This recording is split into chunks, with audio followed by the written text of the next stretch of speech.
दोस्तों नमस्कार, मैं ज्योति सिंह आपके अपने चैनल क्राइम शूट में आपका हार्दिक स्वागत करती हूँ। दोस्तों आजकल सोशल मीडिया में हर जगह एक ही न्यूज़ देखने को मिल रही है, अमेठी हत्याकांड। अमेठी हत्याकांड में एक ही परिवार के 4 लोगों की हत्या कर दी जाती है, जिसमें 2 मासूम भी शामिल होते हैं। हर कोई यही जानना चाहता है कि आखिर इस परिवार की किसके साथ कैसी दुश्मनी थी कि जिसने इन मासूमों को भी नहीं छोड़ा। इन मासूमों पे भी उसको दया नहीं आई।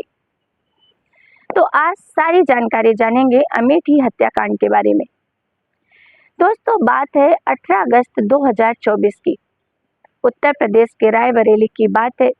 वहां पे रहने वाली निर्मला कुमारी एक दिन मेडिकल स्टोर जा रही थी।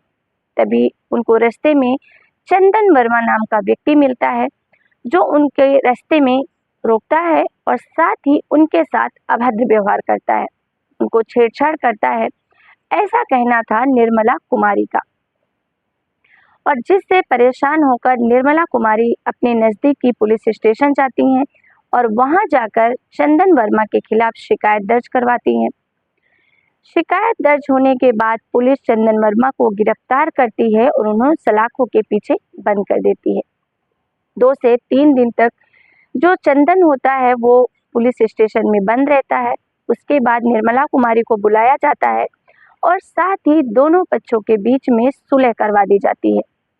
सुलह हो भी जाती है और उसके बाद चंदन वर्मा को पुलिस स्टेशन से छोड़ दिया जाता है। पुलिस और सबको यही लगता है कि चलो ये मामला रफा दफा हो गया, कोई बहुत बड़ी बात नहीं थी। लेकिन किसी को इसका जरा सा भी अंदाजा नहीं था कि ये मामला आगे चलकर इतना भयानक रूप ले लेगा। इस छोटी सी कंप्लेन की वजह से 4 लोगों की जान चली जाएगी। जी हाँ दोस्तों, दरअसल ये बात शुरू होती है रायबरेली से। वहाँ पर रहने वाले सुनील कुमार, जिनकी गवर्नमेंट स्कूल में टीचर की भूमिका में थे, उनकी जॉब थी शिक्षक की, वहाँ वो जॉब करते थे। उनकी पत्नी निर्मला कुमारी और 2 बच्चे थे। जो सुनील कुमार थे वो बहुत ही सीधे और सिंपल व्यक्ति थे। उनकी किसी से कभी कोई झड़प नहीं होती थी और ना ही उनकी किसी से कोई दुश्मनी थी।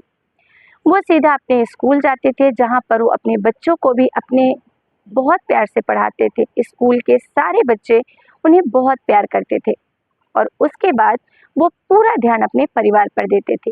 लेकिन शायद उनकी पत्नी को ये सब राज नहीं आता था। उनकी पत्नी का दोस्ती हो जाती है चंदन कुमार से, चंदन वर्मा से। धीरे धीरे ये दोस्ती चंदन वर्मा और निर्मला कुमारी के बीच प्यार में बदल जाती है और धीरे धीरे इनका जो प्यार होता है वो परवान चढ़ने लगता है। लेकिन दोस्तों कहते हैं ना कि अवैध रिश्ते आप कितना भी छुपा ले वो छुपाए नहीं छुपते, और यही होता है निर्मला कुमारी के साथ। एक दिन इन दोनों की अफेयर की खबर सुनील कुमार को पता चल जाती है, जिससे वो बहुत क्रोधित होते हैं और अपनी पत्नी को समझाते हैं प्यार से कि तुम ये सब बंद कर दो, ये सही नहीं है। लेकिन उनकी पत्नी समझने का नाम ही नहीं ले रही थी और तभी गुस्सा होकर सुनील कुमार और निर्मला कुमारी के बीच काफी झगड़ा होता है और जिसमें बात हाथापाई तक आ जाती है। और उसके बाद थोड़ी घर में शांति होती है और निर्मला कुमारी सुनील कुमार से कहती है कि आज के बाद आपको ऐसी कोई शिकायत नहीं मिलेगी।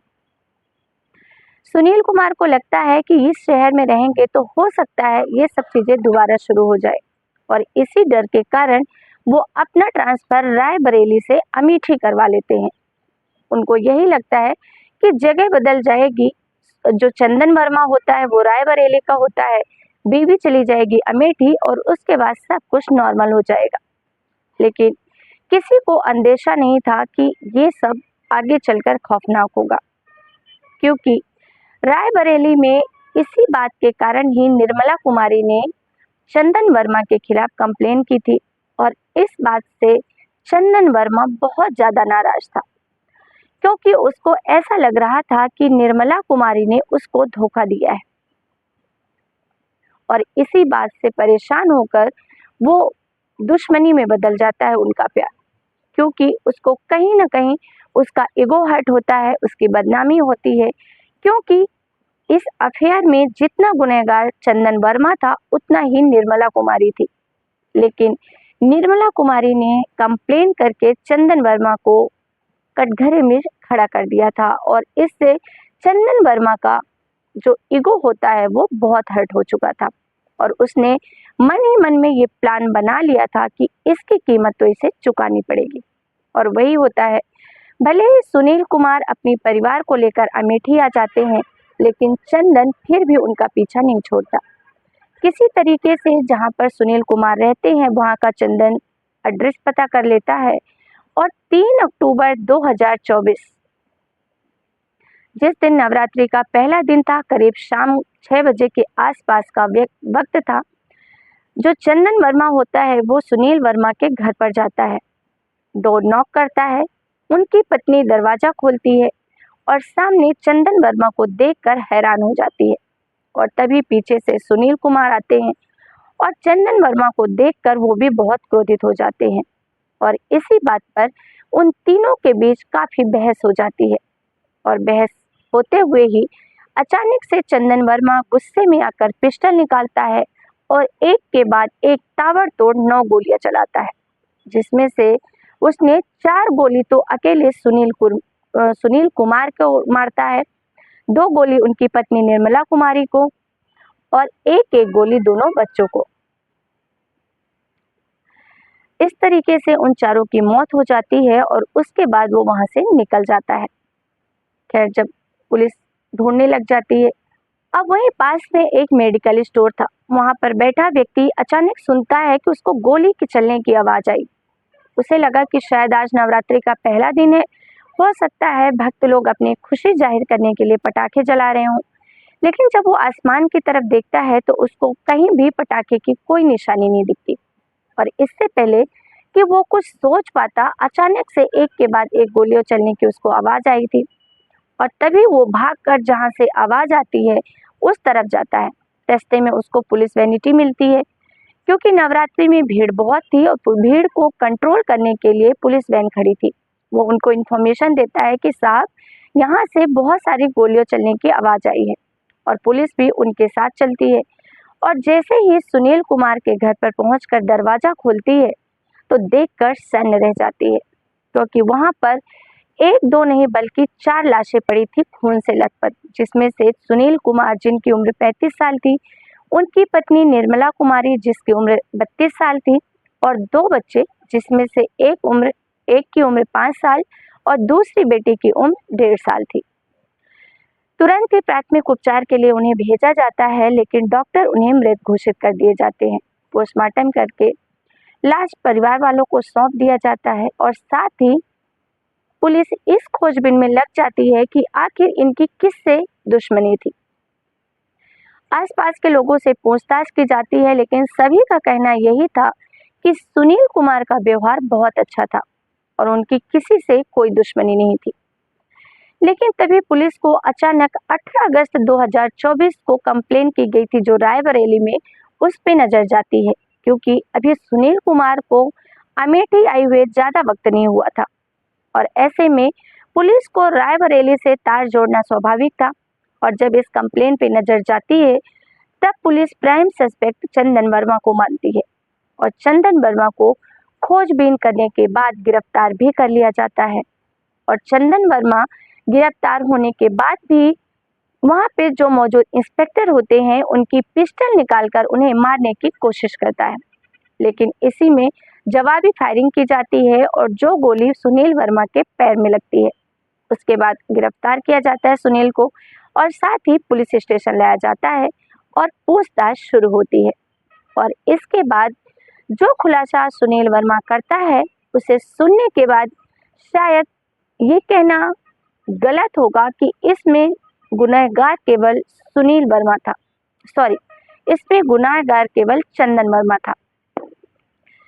चंदन वर्मा कहता है कि जो सुनील कुमार की पत्नी थी निर्मला कुमारी, उनका और मेरा प्रेम प्रसंग काफी समय से चल रहा था और जिसकी जानकारी उसके पति को लग गई थी और पति ने उसे मना किया था और उसी कारण निर्मला कुमारी ने मेरे खिलाफ कंप्लेन दर्ज करवाई थी, क्योंकि जो चंदन वर्मा होता है वो निर्मला कुमारी से शादी करना चाहता था, उससे वो बेइंतहा प्यार करता था। लेकिन जो निर्मला कुमारी थी वो उनके साथ यानी कि वो चंदन वर्मा के साथ रिश्ते में तो रहना चाहती थी, लेकिन वो शादी नहीं करना चाहती थी। शायद इस वजह से कि उसकी 2 बच्चियां भी थी, वो शादीशुदा थी और समाज में बहुत बदनामी हो सकती थी। और इसी कारण से निर्मला कुमारी अवैध संबंध तो रखना चाहती थी, लेकिन चोरी छुपे। और इसी बात को लेकर चंदन वर्मा बहुत हर्ट हो चुका था, उसका ईगो हर्ट हो चुका था और उसने ये फैसला कर लिया था कि वो इसका बदला जरूर लेगा।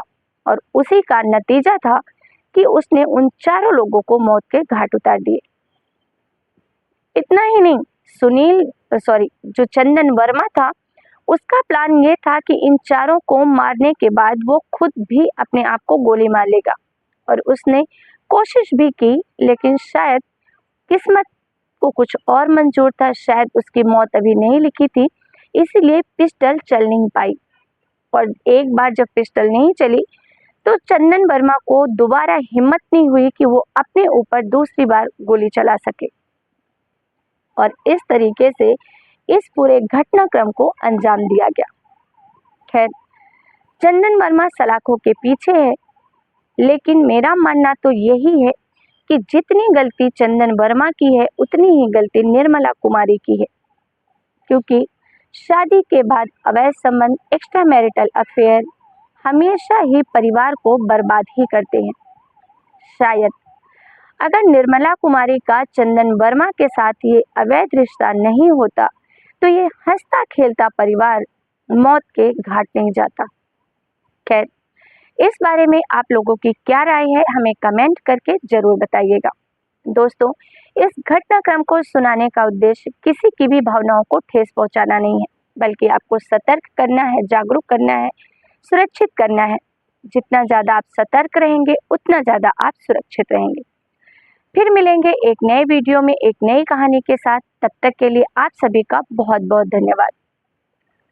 दोस्तों, वीडियो के अंत में आप सभी से एक रिक्वेस्ट करना चाहूँगी, आप हमारा ये वीडियो किस शहर से देख रहे हैं और आपका क्या नाम है, कमेंट में ज़रूर डालिए।